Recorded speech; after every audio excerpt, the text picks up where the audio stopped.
Today's human race is more qualified in heading in the goal of peace and development together than any other time before. China advocates that people of all countries unite in a concerted effort.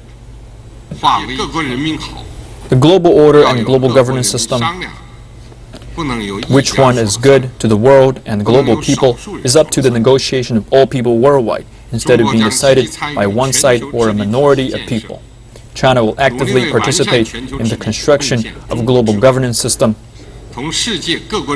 trying to contribute China's wisdom to implementing global governance, and will push global order and governance system to develop in a fairer and more reasonable way, together with people from all other countries. Parents at one Florida school say they were shocked when their kids brought home a Pledge of Allegiance opt-out waiver. But this was the first year that this school put a specific waiver in its student handbook. They have now removed it. I didn't know you could opt out of the Pledge of Allegiance. New to me. New to me. I never heard of that. All right. But then there's recently, Florida governor and legislature have said that there's a current, on the books as we sit here and have this conversation, law that requires written notice about the opt-out portion. And I agree with you, Kathy. That's a sad day. We need to be teaching patriotism and civic responsibility as the preferred way to do things. And I think this is just a great example of progressive politics continuing to destroy our education system. Our top story tonight, teachers at Carlos Rey Elementary School are in a tough situation. They were told by their assistant principal to stop calling their students boys and girls. And this is the first example we are seeing of something that started as a bathroom issue, now expanding into daily life in the classroom. It's titled Gender Identity Procedural Directive. It basically says starting this month, teachers can no longer refer to their students as boys and girls, telling them to eliminate gender in their classrooms.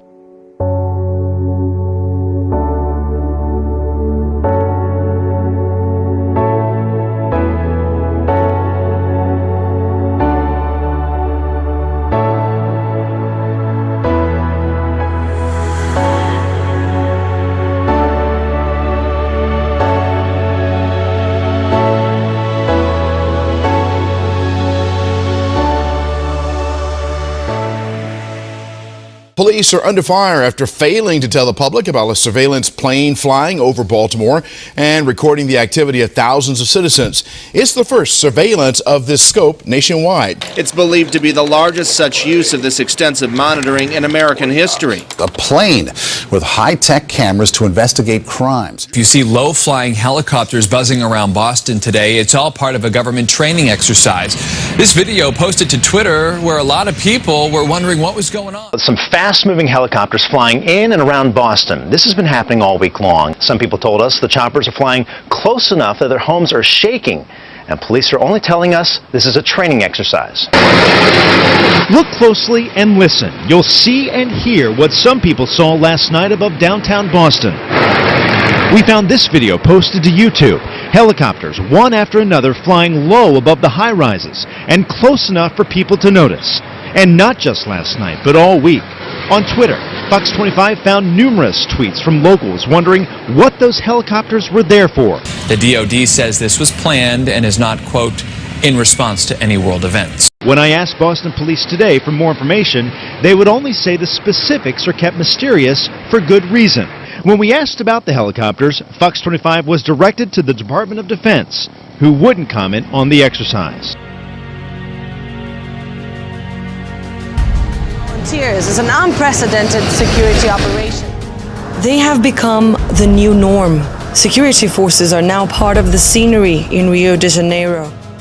Many of Germany's new anti-terror proposals sound familiar, resembling those introduced in France and the United Kingdom.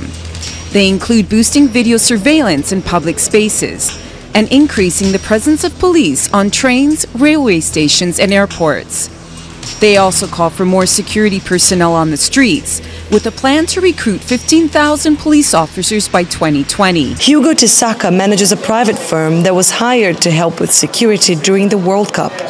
He says the rules of the game have changed significantly in the past 2 years, with the focus now being the threat from terrorism. Because this is quite a new threat for us.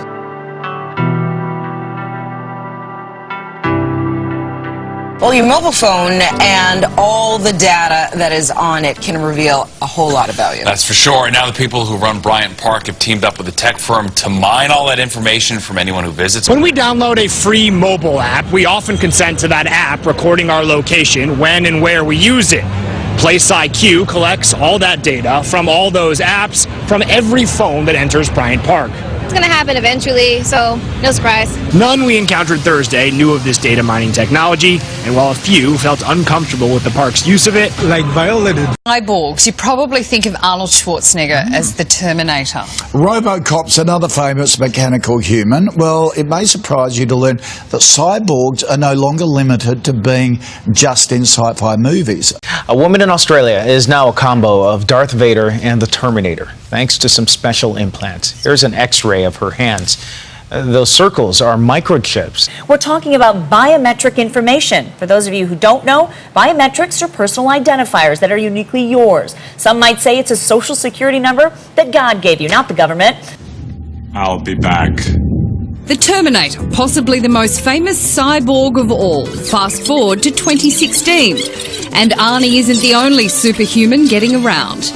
Meet Emil Grafstra, a real-life cyborg who's literally placed technology in the palm of his hand. Is this the way of the future? Is this how people are going to be logging onto computers, making phone calls even, with the wave of a hand? I think any kind of access where it's, an identity issue, either payment or, key replacement, password replacement, I think it's a real nice convenience, and in the future I think it will help bridge the digital and biological identities of a person.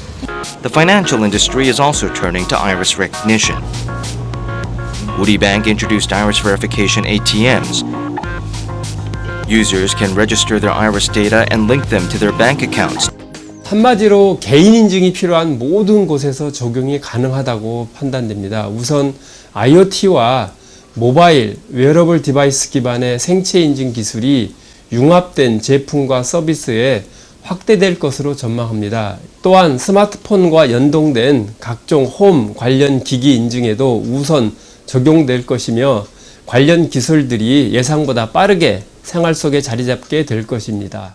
Yesterday, we showed you millions of fish had suddenly died near the Raritan Bay. This week, leaving a foul-smelling mess. Behind me is one of the affected areas. Take a look. This marina is being taken over by dead fish, and the smell out here is becoming unbearable for some residents. It looked like ice when we first pulled up. We didn't know what it was. From far away, it's unclear exactly what is covering the surface of the water and surrounding Art Lynch's boat here at Lentz Marina in Keansburg, New Jersey. But up close, you can see and smell the hundreds of thousands of dead fish that have washed up here. Over the past few days, these dead peanut bunker fish have also turned up in Waycake Creek and along Keansburg Beach. The evidence is right here tonight. You can see fish and even stingrays washed up along the shoreline. It just seems like everything's kind of just dying off. Fishermen like Dana Pate are seeing signs of another fish kill in the Indian River. We saw for ourselves not just dead fish, but stingrays in the brown, murky water. Yeah, it was really nice. The water here was clear. You could see, long distance. But since last March, after one of the largest fish kills the lagoon has seen, residents have been watching closely. Florida Fish and Wildlife issued a statement on this recent fish kill after our inquiry. Officials say this event is not associated with the blue-green algae located in the southern part of the lagoon earlier this summer. But in a different statement, FWC says it's been testing waters weekly at 8 different sites. These recent kills could be caused by something else. The quake flattened much of Amatrice, a town 100 miles northeast of Rome. Residents recall the intense shaking. Clinking, thundering, sort of rumble. It felt like someone had put a bulldozer under the house and trying to knock it down. And strong aftershocks are only complicating efforts. This morning, this building, part of a school, was badly damaged, but still standing. And then this afternoon, one of the aftershocks brought it down. The picturesque town of Amatrice has been turned into a flattened moonscape. Drone footage showing a stark divide. The town's ancient buildings now in ruins, while its more modern buildings still stand. Following Italy's devastating quake, Myanmar is also hit by a powerful tremor. At least 185 ancient Buddhist pagodas in the city collapsed in the 6.8 magnitude quake. The quake was so powerful that it was also felt in Thailand, Bangladesh and India.